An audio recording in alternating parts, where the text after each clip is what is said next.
ने कहा कि क्या भारत का चुनाव जो है, जो राजनीति है भारत की, वो बगैर पाकिस्तान के नहीं हो सकती है? देखिए मानिए, जहां तक चर्चा हो रही थी कि फवाद चौधरी के वक्तव्य से कुछ फर्क पड़ेगा, देखिए कोई फर्क पड़ता नहीं पड़ता, लेकिन जो याराना है कांग्रेस पार्टी का पाकिस्तानियों के साथ आज से नहीं है। आपने कई दफा देखा होगा जब भी इलेक्शन होते हैं तो कहीं ना कहीं कोई ना कोई नेता पहुंच जाता है, जहां पाकिस्तान के समर्थन मांगने लगेगा, चाइना समर्थन मांगने लगेगा,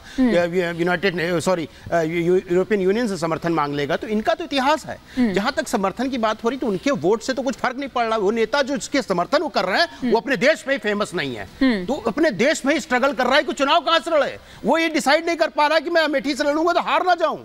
तो वो जो आदमी खुद अपनी पार्टी का नेतृत्व तो नहीं कर पा रहा हो, अपने सीट का चयन नहीं कर पा रहा, उस पार्टी के लिए अगर पाकिस्तानी बोलता उससे चुनाव पर फर्क नहीं पड़ता। लेकिन ये जरूर दर्शाता है कि इनकी मानसिकता क्या है, इनकी मानसिकता कैसे लोगों के साथ है। ये बताइए, यही देश है, यही शासन करने वाले लोग थे जब पाकिस्तानी सेना आती थी और हमारे सैनिकों का गला काट के ले जाते थे।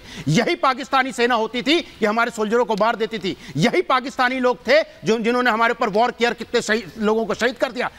कांग्रेस के रिजिम में ही हुआ है। आज क्यों नहीं आके कोई गला काट देता? हिम्मत नहीं है कि आके गला काट दे। उनको पता है गला काटोगे तो पूरा साफ हो जाओगे, चेंज ऊपर से कम हो जाओगे। ये डिफरेंस आ गया है। अभी हमारे नागर साहब हमारे पर नाराज हो गए थे, हम शहीदों खानदान से आते हैं। अरे भैया आप शहीदों के आते हैं, हमने तो शहादत दी है।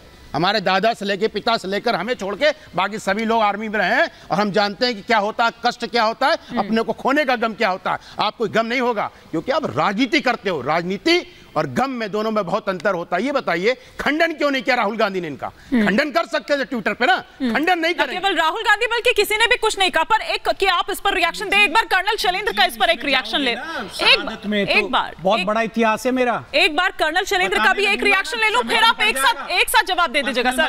कर्नल का रिएक्शन आना जरूरी है यहाँ पर। शहादत के ऊपर लोकप्रियता लेता नहीं और राजनीति करता नहीं। राजनीति होती है मुद्दों के ऊपर। बताइए आप कास्ट सेंसस के लिए तैयार हैं क्या? पिछड़ों को संख्या के आधार पर आरक्षण देने के लिए तैयार है क्या? दीजिए सवाल का जवाब। मैं पूछता हूं भारतीय जनता पार्टी की प्रवक्ता से भी। प्रधानमंत्री भी कहते हैं कि हम सबसे बड़े ओबीसी के खैरम ख्वाह हैं। आप दीजिए ना, बताइए आप लोगों के लिए।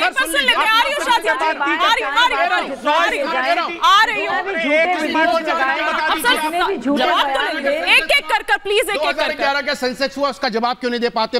अभी तक उजागर क्यों नहीं किया? अरे 2018 में कर्नाटक 2021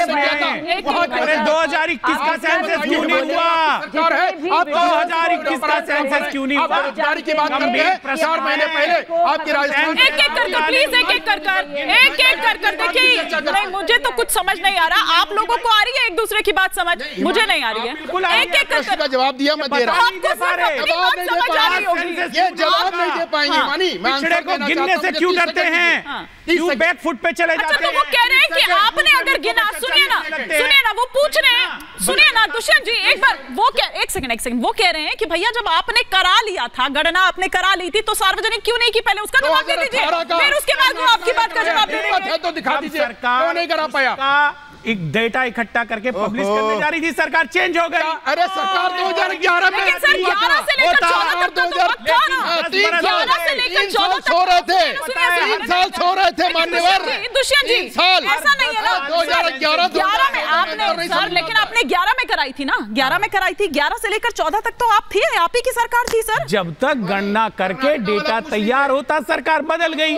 अब ये पहली बार हुआ है कि हर 10 साल में सेंसस होता था। 11 के बाद में 21 में सेंसस नहीं हुआ। इन्होंने सेंसस नहीं कराया। सेंसस से बार-बार बच के भागे। तो हो गया ना, क्यों नहीं?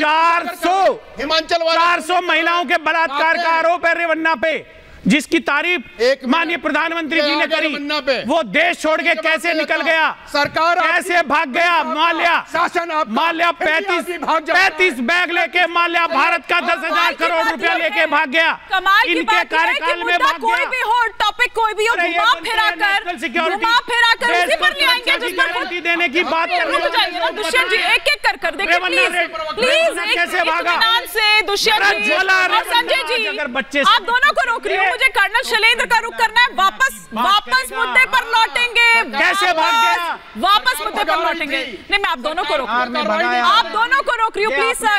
जिस पर चर्चा कर रहे हैं उस पर वापस लौटते हैं और आपको वापस लेकर आ रहे हैं कर्नल शैलेंद्र उस वक्त रिएक्ट करना चाह रहे थे। मैं सिर्फ ये कहना चाहूंगा कि फवाद चौधरी थर्ड क्लास आदमी है, इसमें कोई डाउट नहीं है, और उससे रिलेटेड एक थर्ड क्लास डिबेट करना अपने आप में बहुत इंपॉर्टेंट हो जाता है। इसलिए क्योंकि उसने जो राहुल गांधी की वो जो वीडियो टैग करी है वो मुझे बहुत डिस्टर्बिंग लगी कि मेरे देश का एक बड़ा नेता इतनी गलत बात बोल गया जिसका लोगों ने नोटिस नहीं लिया। क्या थी वो बड़ी बात?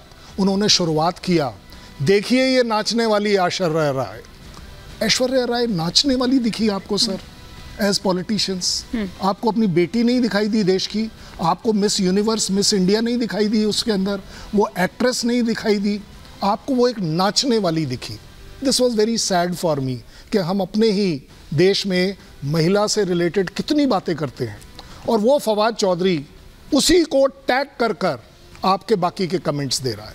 ये मेरे लिए बहुत दुखद बात रहेगी कि हमारे पॉलिटिशियंस जब बोलते हैं तो रिस्पॉन्सिबिलिटी के साथ नहीं बोलते। इज्जत जो है ना वो बह जा रही है जिसको बोलते हैं। As far as I am concerned, उस फवाद चौधरी भाड़ में जाए, लेकिन उसने ये जो टैग किया दैट हर्ट मी मैक्सिमम कि आप एक मेरे देश के नेता हो, एक वरिष्ठ नेता अपने आप को बताते हो, कांग्रेस जैसी नेशनल पार्टी के आप नेता हो, और आपने इतनी छोटी बात कर दी कि ये देखो नाचने वाली ऐश्वर्या राय। आप उसको स्टार्टिंग में रिकॉर्ड को चलाकर देख लीजिए, अभी आपको एग्जैक्ट यही वर्ड मिलेंगे। I think Congress should correct him कि अगर नहीं बोल पाओ कोई बुराई नहीं, लेकिन जो बोलो वो देश के लिए अच्छा हो, अपने महिलाओं के लिए अच्छा हो। हाँ नहीं बिल्कुल, और ये कोई पहली बार नहीं है। देखिए हाँ। मैडम सुन लीजिए ना, नृत्य तो एक कला है, नृत्य पूजा भी राहुल जी को समझाइए ना।